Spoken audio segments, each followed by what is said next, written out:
Ambassador, Secretary Kerry says there are still gaps remaining. What are those gaps, and can they be bridged to stop Iran from building a potential nuclear bomb?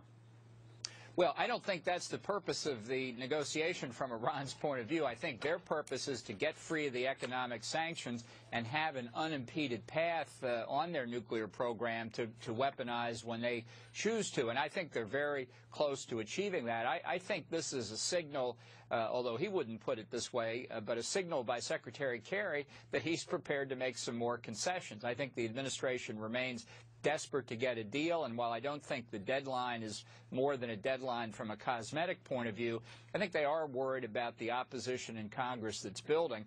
So the result is the leverage is all on the Iranian side up until the 24th of March. We'll see what Kerry gives away. And what type of concessions are you worried about? Well, I think the negotiations themselves have just been a slide down a long hill from the position the U.S. went into, which was, of all things, the UN Security Council resolutions that called on Iran to cease all enrichment-related activities. We've made one concession after another, how many centrifuges, what their capacity would be, research on new centrifuges, stockpiling of reactor-grade uranium, on and on and on. So I think the Iranians are still playing for additional concessions, perhaps on the heavy water reactor, perhaps on getting supplies of yellowcake uranium in from elsewhere in the world, or a whole range of things. Almost everything they ask for, they seem to get from the administration because of this impetus to do a deal regardless of whether it's a good deal or not. And how can we be assured at all that Iran is telling the truth, that they won't let UN inspectors in the Parchin military complex, for example? They won't even answer those questions, and they're not even dealing with the ballistic missile system. Exactly. Look, I wouldn't touch this regime in Iran with a 10-foot pole when it comes to their veracity, and they have prevented the International Atomic Energy Agency from getting what's in arms control terminology is called a baseline of their program.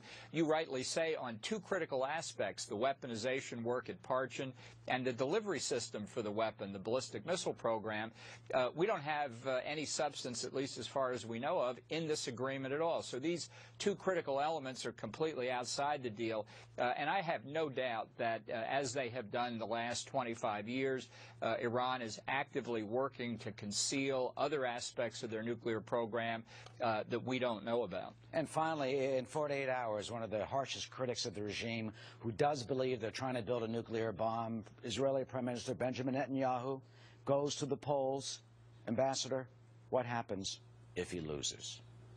Well, I think given the rhetoric of the opposition parties, they will go along with President Obama's deal and with Iran, and I think what that means inevitably is that Iran will get nuclear weapons. And the problem is it won't stop there. I think these negotiations we've been discussing have already prompted Saudi Arabia, Egypt, and Turkey to conclude they have no option. I used to think they'd wait until Iran detonated a nuclear weapon, but I think they see that under this president, the United States is simply not going to do what's necessary. So the nuclear arms race in the Middle East has already begun. But finally, Ambassador, what about those who say that, you know, an imperfect deal is needed just to have a deal, because if there is no deal at all, the Iranians can do whatever they want? Well, here's the thing. The deal doesn't make any difference. The Iranians have only made very minor, temporary, easily reversible concessions in the interim agreement that we're operating under now. That's essentially carried through into the new agreement under what the administration itself has leaked to the press. And what that means is, in exchange for these easily reversible concessions, Iran throws off the economic sanctions. It helps its economy recover. It's on the road to nuclear weapons. And we are on the verge of seeing what will happen in 2 days from now, that Israeli election that could determine the future of this, and then 7 days later, the interim agreement deadline. Ambassador John Bolton, of course, will always be on this and get back to you as it develops. Thank you.